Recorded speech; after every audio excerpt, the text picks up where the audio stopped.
नमस्कार दोस्तों, स्टडी आपसे दूर नहीं चैनल में आप सभी को स्वागत है। हम लोग बिहार पुलिस के रसायन विज्ञान से संबंधित यानी केमिस्ट्री से जितने भी प्रश्न पूछते हैं उसके बारे में हम लोग डिस्कस करेंगे।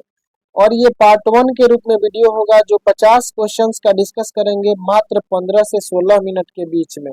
और ये प्रश्न आपके बिहार पुलिस और दरोगा और बीपीएससी टीआरई 4 के लिए बहुत ज़्यादा इंपॉर्टेंट है। तो वीडियो को स्टार्ट करने से पहले मैं एक डेडिकेशन शायरी आपको सुनाना चाहता हूँ। कहते हैं दोस्तों, बस मेहनत से रिश्ते बनाए रख, मुश्किलों में भी खुद को उठाए रख। बस मेहनत से रिश्ते बनाए रख, मुश्किलों में भी खुद को उठाए रख। मंजिलें मिलेंगी एक दिन जरूर, मंजिलें मिलेंगी एक दिन जरूर, तुम खुद अपने हौसले को बचाए रख।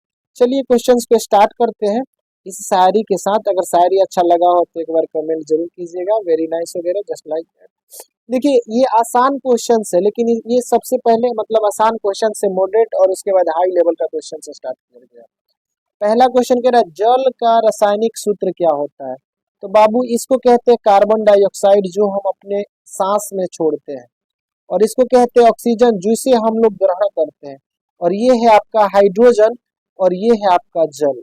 यानी ऑप्शन नंबर बी इस क्वेश्चन का सही जवाब हो जाएगा। ऐसे ऐसे प्रश्न एक दो पूछ ही देते हैं आसान वाले, तो आसान और हाई मॉडरेट सभी लेकर के चलेंगे। कह रहा है साधारण नमक का रासायनिक सूत्र क्या होता है। तो देखिए इसको हाइड्रोक्लोरिक अम्ल कहते हैं, सोडियम हाइड्रोक्साइड कहते हैं, और ये आपका रहा साधारण नमक, ऑप्शन नंबर बी। यानी NaCl को ही क्या कहते हैं, साधारण नमक कहते हैं। और साधारण नमक सोडियम और क्लोरीन के मिलने से बनता है। नेक्स्ट क्वेश्चन देखिए, कह रहा अम्ल अम्ल का स्वाद सामान्यतः कैसा होता है। यानी अम्ल को हम चखेंगे तो उसका स्वाद कैसा होगा। तो आपको पता होना चाहिए ये मीठा नहीं होता है, क्षार कड़वा होता है, और नमकीन नहीं होता। कैसा होगा, तो अम्ल आपका खट्टा होता है। ठीक ना, ऑप्शन नंबर सी इसका करेक्ट जवाब हो जाएगा। नेक्स्ट क्वेश्चन है क्षार लाल लिटमस पत्र को किस रंग का कर देगा। तो क्षार का बात कर रहा है तो ये लाल लिटमस को क्या कर देता है, तो कहिएगा सर ये लाल लिटमस पत्र को नीला कर देता है। और वहीं अगर अम्ल होता तो लाल लिटमस पत्र नीला लिटमस पत्र को कैसा कर देता, तो लाल कर देता। अम्ल लाल कर देता है और क्षार कैसा कर देता है, नीला। इस प्रश्न का सही जवाब हो जाएगा option number B. Next question आपके स्क्रीन पे बहुत बेहतरीन क्वेश्चन है, अपने आप में एक समझिए कि धुरंधर है बिहार पुलिस दरोगा और बिहार बीपीएससी के लिए। लोहे पर जंग लगने के लिए मुख्यतः किसकी आवश्यकता होती है। यानी किस कारण से लोहा पे जंग लगता है। केवल ऑक्सीजन नहीं हो सकता है, और ना ही केवल जल हो सकता है, नाइट्रोजन से तो कोई इसका ताल्लुक ही नहीं। ये ऑक्सीजन और नमी यानी पानी का मात्रा और ऑक्सीजन के मात्रा के संपर्क में आने से क्या होता है, मूर्छा यानी कि जंग लगता है। Option number C is the correct answer of this question. Next question कह रहा है वायुमंडल में सर्वाधिक मात्रा किसकी है। यानी बात कर रहे हैं यहाँ पे वायुमंडल की, और वायुमंडल में सबसे मात्रा किसकी है, तो ये आपका नाइट्रोजन का हो जाएगा 78%। कार्बन डाइऑक्साइड का 0.3 समथिंग परसेंट हो जाता है। ठीक है, नेक्स्ट क्वेश्चन हम लोग देखिए 21% ऑक्सीजन हो जाएगा। नेक्स्ट क्वेश्चन बेकिंग सोडा का रासायनिक नाम, यानी जो हम खाने वाला सोडा का इस्तेमाल करते हैं बनाने वाला, जिसको मतलब बेकिंग सोडा यानी जलेबी वगैरह पाव या किसी चीज को फुलाने के लिए इस्तेमाल करते हैं बेकिंग सोडा का, तो इसको हम कहते हैं सोडियम बाइकार्बोनेट। यानी ऑप्शन नंबर बी इसका करेक्ट जवाब हो जाएगा। नेक्स्ट क्वेश्चन है सिरके में कौन सा अम्ल पाया जाता है। यानी सिरका यानी खट्टा पदार्थ होता है, इसमें कौन सा अम्ल पाया जाता है, तो कहिएगा sir option number C acetic acid यानी एसिटिक अम्ल पाया जाता है। ऑप्शन नंबर सी इसका भी करेक्ट जवाब हो जाएगा। सोने का रासायनिक संकेत क्या होता है। एजी किसका होता है, तो अर्जेंटीनम यानी चांदी का होता है। ठीक है, चांदी का, ये तो बिल्कुल नहीं होगा, हमारा सोना पूछा है। तो कहिएगा सर औरम, सोना का क्या होता है, एयू होता है, एयू होता है, औरम इसको कहते हैं। ऑप्शन नंबर 20 का करेक्ट जवाब हो जाएगा। बात करते हैं एफी लोहा का होता है, सीयू कॉपर का हो जाएगा। अगला क्वेश्चन सबसे हल्की गैस कौन सी है। गैस का बात कर रहा है, ऑक्सीजन नहीं हो सकता, ये नहीं हो सकता, इस चारों में कौन सबसे हल्की है, तो कहिए सर हाइड्रोजन है। Option number C is the correct answer. Carbon dioxide का रासायनिक सूत्र पूछा है, तो याद होना चाहिए आपको, अभी जस्ट हमने बताया था कि हम अपने ऑक्सीजन लेकर के कार्बन डाइऑक्साइड छोड़ते हैं। ऑप्शन नंबर बी इसका करेक्ट जवाब हो जाएगा। और ये आपका कार्बन मोनोऑक्साइड हो जाता है।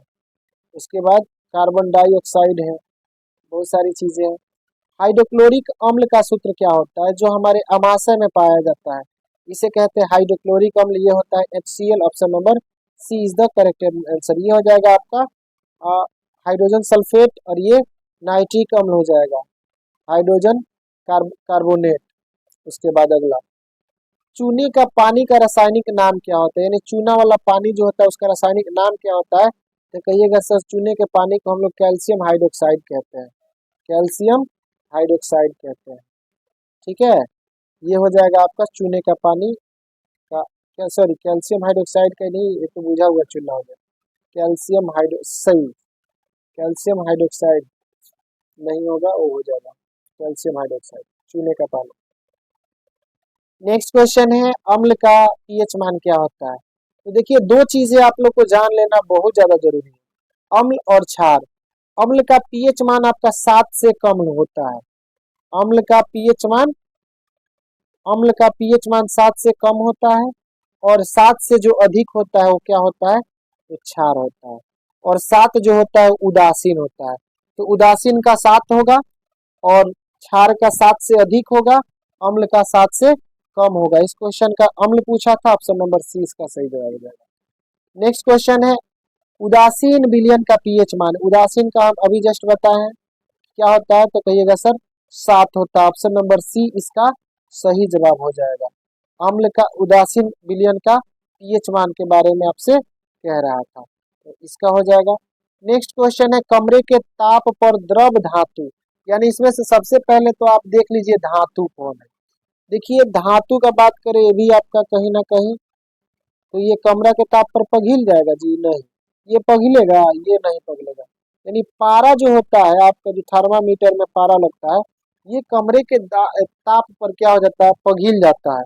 इसीलिए हम इसको, और ऊपर से क्या है, तो धातु, धातु भी है। तो आपसे क्वेश्चन पूछेगा कि वह कौन ऐसा धातु है जो द्रव अवस्था में पाया जाता है, तो पारा हो सकता है, क्योंकि यह कमरे के टेम्परेचर पे भी क्या हो जाता है, खुद पिघल जाता है।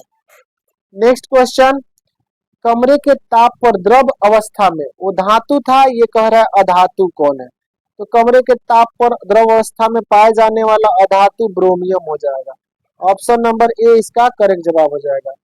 नेक्स्ट क्वेश्चन कह रहा है, विद्युत का सबसे अच्छा सुचालक, सुचालक मतलब जिससे बिजली तेजी से पास करती है, तो सब में, इन चारों में सबसे ज्यादा, ऐसे यूनिवर्स में सबसे ज्यादा इसी से पास होता है, चानी हो जाएगा, यानी औरम, यदि अर्जेंटीनम हो जाएगा, एजी, इसका संकेत एजी होता है। ऑप्शन नंबर सी इसका करेक्ट जवाब हो जाएगा।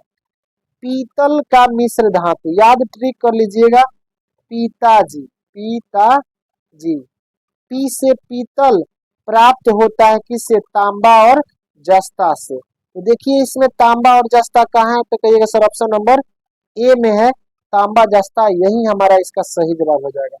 ट्रिक याद कर लीजिएगा, पीताजी, पी से पीतल प्राप्त होता है तांबा और जस्ता से। अगला है कांसा सी, कांसा, तो कांसा के लिए कांटा टी याद कर लीजिएगा, कांटा टी, यानी इसे ट्रिक आपको जैसी इच्छा करे, जैसे बनाना चाहे बना सकते हैं। तो का से कांसा, और ता से तांबा, और टी से तीन, यानी तांबा और तीन से मिलकर के कांसा बनता है। ठीक है, नेक्स्ट क्वेश्चन हम लोग देखेंगे, एलपीजी मुख्यतः कौन सी गैस होती है। एलपीजी में मतलब जो आपका लिक्विफाइड पेट्रोलियम गैस होता है, जिसमें हम लोग खाना वाना बनाते हैं, उसमें कौन सा गैस होता है, तो इसमें होता है आपका प्रोपेन और ब्यूटेन। ऑप्शन नंबर बी इसका करेक्ट जवाब हो जाएगा। प्राकृतिक गैस मुख्यतः घटक है, यानी प्राकृतिक गैस किसका घटक है, तो कहिएगा सर ये प्राकृतिक गैस मीथेन का घटक है। Option number A is the correct answer. और ब्यूटेन और प्रोपेन आपको बताइए कि एलपीजी में पाया जाता है। वॉशिंग सोडा का रासायनिक सूत्र क्या होता है, यानी वॉशिंग सोडा का बात किया है, वॉशिंग सोडा का जो रासायनिक सूत्र होता है, ये आपका Na2CO3 into 10H2O। Option number C इसका करेक्ट जवाब हो जाएगा। पहला था सोडियम क्लोराइड यानी नमक, और सोडियम हाइड्रोक्साइड, उसके बाद से बेकिंग सोडा का सूत्र नीचे देख लीजिए। अगला कह रहा है प्लास्टर ऑफ पेरिस का सूत्र क्या होता है, यानी ये सभी आपके मैट्रिकुलेशन एग्जाम के लिए भी इंपोर्टेंट है। तो प्लास्टर ऑफ पेरिस का फॉर्मूला हो जाता है CaSO4, CaSO4 हाफ H2O, यानी ऑप्शन नंबर ए इसका करेक्ट जवाब हो जाएगा। बाकी आपका संगमरमर है, बिन बुझा चुना है और बुझा चुना है। संगमरमर का मुख्य घटक कौन सा है? अभी जस्ट हम संगमरमर का सूत्र देखें, CaCO3, तो ये किसका हो जाएगा? तो कैल्शियम कार्बोनेट। देख लीजिए कहाँ पे है, तो कहिएगा सर 25 नंबर का ऑप्शन नंबर ए ही सही हो जाएगा, कैल्शियम कार्बोनेट होता है। नेक्स्ट क्वेश्चन है कि श्वसन के दौरान मुंह मनुष्य कौन सी गैस बाहर निकलती है? देखिए बाहर निकलने का बात कर रहा है, तो बाहर तो आपका CO2 निकलता है और अंदर जाता है O2, तो बाहर निकलने का बात किसको कह रहा है? Carbon dioxide. Option number C इसका करेक्ट जवाब हो जाएगा। इसको ध्यान से कीजिएगा। ओजोन का रासायनिक सूत्र होता है, यानी ओजोन जो परत है इसका रासायनिक सूत्र क्या होता है? तो ये आपका नहीं होगा, ये ऑक्सीजन हो जाएगा और ये हो क्या जाएगा? तो कहिएगा सर ऑप्शन सी O3। और ओजोन क्या करता है? वायुमंडल से आने वाली पराबैंगनी किरणों से हमें बचाता है, ताकि हमें किसी भी प्रकार के कैंसर से संबंधित डिजीज न हो। चलिए ऑब्जर्व कर लेता है पराबैंगनी किरणों को। अम्ल वर्षा के लिए मुख्यतः कौन से, बहुत ही VVI क्वेश्चन है, अम्ल वर्षा के लिए मुख्यतः कौन कौन से गैस उत्तरदायी है? किसकी वजह से अम्ल वर्षा होता है? तो कहिएगा सल्फर डाइऑक्साइड और नाइट्रोजन डाइऑक्साइड, यानी ऑप्शन नंबर ए इसका करेक्ट जवाब हो जाएगा। नेक्स्ट क्वेश्चन का जवाब बताइए। हीरा और ग्रेफाइट तत्व है, तो हीरा किस और ग्रेफाइट जो है आपके कार्बन कार्बन के अपरूप कहे जाते हैं और इसी के तत्व हो जाएंगे। ऑप्शन नंबर बी इसका करेक्ट जवाब। सारणी, देखिए आवर्त सारणी में कुल कितने आवर्त होते हैं? यानी जो आवर्त सारणी होता है इसमें आवर्तों की संख्या पूछा है, तो आशा, आ से आ, सात, आशा से याद रख लीजिएगा 7 होते हैं। और वहीं पूछेगा वर्गों की संख्या, तो वर्ग 18 होते हैं। परमाणु का केंद्रक किससे मिलकर के बना होता है? यानी परमाणु के केंद्रक में कौन कौन से चीज होते हैं? तो प्रोटॉन और न्यूट्रॉन होते हैं, यानी proton neutron option number B में दिया है और यही इसका करेक्ट जवाब हो जाएगा। इलेक्ट्रॉन पर कितना आवेश होता है? यानी मतलब कहने का मतलब कौन सा आवेश होता है? धनात्मक तो नहीं होता है, उदासीन नहीं होता और ये दोनों नहीं होता। ये होता क्या है? तो इलेक्ट्रॉन पे ऋणावेश होता है, ऋणात्मक आवेश होता है और 1.9 इंटू 10⁻23 होता है, ठीक है, माइनस का।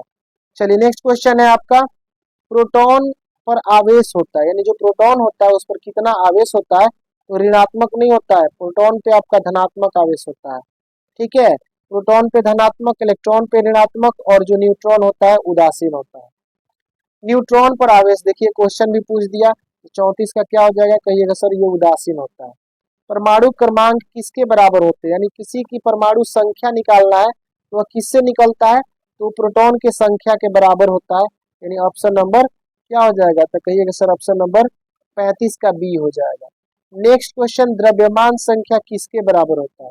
यानी जो द्रव्यमान संख्या होता है यानी वजन, द्रव्यमान का मतलब वजन, यानी वजन किसके बराबर होता है? तो कहिएगा सर ये प्रोटॉन और न्यूट्रॉन को जब ऐड करते हैं तो द्रव्यमान निकलता है। फॉर्मूला हो जाएगा कि मास बराबर क्या होगा? P+N, यानी ये आपका बराबर हो जाएगा। सोडियम का संकेत क्या होता है? तो सोडियम 11 Na होता है, sodium 11 Na, option number C सही हो जाएगा। नाइट्रोजन का N हो जाएगा। पोटेशियम का संकेत क्या होगा? तो पोटेशियम का मतलब आप P मत लगा दीजिएगा, फास्फोरस हो जाएगा। ये पोटेशियम का Pt भी नहीं होता, होता क्या है? तो कहिएगा सर K होता है, ऑप्शन नंबर 38 का सी हो जाएगा। लोहे का रासायनिक संकेत क्या होता है? तो Fe होता है, लोहे का रासायनिक संकेत क्या होता है? Fe, option number B. Iron मत कर लीजिएगा, ये आयोडीन का होता है और ये किसी चीज का, फ्लोरीन का हो जाएगा, ठीक है। नेक्स्ट क्वेश्चन देखिए 39 का आपका बी हो गया। तांबे का संकेत क्या होगा? कॉपर कहते हैं, कार्बन हो गया, कोबाल्ट हो गया, कैल्शियम हो गया, कॉपर यानी तांबा, ऑप्शन नंबर सी। चांदी का क्या हो जाएगा? तो अभी जस्ट हम बताए थे Ag यानी अर्जेंटीनम, ऑप्शन नंबर बी इसका करेक्ट जवाब हो जाएगा। ये सोना का होता है, एल्युमिनियम का होता है, सिलिका का होता है। अमोनिया का रासायनिक सूत्र बहुत ज्यादा पूछा है ये प्रश्न सभी। अमोनिया का होता है NH3, NH3, option number A इसका सही जवाब। नाइट्रस नाइट्रस ऑक्साइड यानी लाफिंग गैस इसको कहते हैं, लाफिंग गैस, और ये आपका मीथेन है। चलिए इसके बाद सल्फ्यूरिक अम्ल का सूत्र क्या होता है? तो बताइए यहाँ पे सल्फ्यूरिक अम्ल का 43 नंबर का क्या जवाब हो जाएगा? तो ये आपका हाइड्रोक्लोरिक अम्ल है, नाइट्रिक अम्ल है, और ये आपका सल्फ्यूरिक अम्ल, ऑप्शन नंबर सी हो जाएगा H2SO4। नाइट्रिक अम्ल अभी जस्ट हम आप लोगों को ऊपर ही बताएं, तो ये हो जाएगा ऑप्शन नंबर ए नाइट्रिक अम्ल। ये सल्फ्यूरिक अम्ल हो गया, हाइड्रोक्लोरिक अम्ल और हाइड्रोजन सल्फेट हो जाएगा। नेक्स्ट है ब्लीचिंग पाउडर का रासायनिक सूत्र, यानी ब्लीचिंग पाउडर का रासायनिक सूत्र क्या होगा, तो कहिएगा सर इसका CaCO2 होता है, ऑप्शन नंबर बी। इसको कहते हैं संगमरमर, इसको कहते हैं बुझा हुआ चूना। चलिए नेक्स्ट क्वेश्चन है आपका, खाने के नमक का रासायनिक सूत्र क्या होता है, तो आपको तो बताए थे NaCl होता है, यानी सोडियम क्लोराइड होता है। तो कहिएगा सर ऑप्शन नंबर बी इसका करेक्ट जवाब हो जाएगा 46 का। नेक्स्ट क्वेश्चन हम लोग देखते हैं 47 नंबर क्वेश्चन, साबुन का विलयन सामान्यतः कैसा होता है, यानी साबुन जो होता है वो कैसा होता है, तो क्षारीय होता है, ऑप्शन नंबर इसका बी करेक्ट जवाब हो जाएगा। 48 क्वेश्चन देखिए, नींबू में मुख्यतः कौन सा अम्ल पाया जाता है, तो खट्टा होता है ना नींबू, तो साइट्रिक अम्ल पाया जाएगा, ऑप्शन नंबर बी इसका करेक्ट जवाब हो जाएगा। नींबू में साइट्रिक अम्ल पाया जाता है, दूध में लैक्टिक अम्ल और फॉर्मिक चींटी के डंक में एसिटिक अम्ल खट्टे और पदार्थों में जैसे नींबू हो गया। अगला क्वेश्चन है, दही में कौन सा अम्ल पाया जाता है, अभी जस्ट हम बता दिए हैं, लैक्टोबैसिलस की वजह से इसमें क्या होते हैं, ये बहुत जमते हैं और ये हो जाएगा लैक्टिक अम्ल। साइट्रिक खट्टे पदार्थों में इसमें साइट्रिक पाया जाता है, ऑक्जेलिक आपके सेब में पाया जाता है। लास्ट क्वेश्चन है और बेहतरीन क्वेश्चन है, कह रहा है चींटी के डंक में कौन सा अम्ल पाया जाता है। इस क्वेश्चन का सही जवाब आप लोग कमेंट कीजिएगा, और ताकि इससे पता चले कि आप लोग भी क्या कर रहे हैं, घर पे पूरे क्वेश्चन को एकदम बारीकी से पढ़ रहे हैं। चलिए मिलते हैं नेक्स्ट वीडियो में। अभी तक अगर चैनल में नए हैं तो चैनल को सब्सक्राइब कीजिए, वीडियो को लाइक कीजिए, अपने दोस्तों के पास भी शेयर कीजिए। जय हिंद, जय भारत।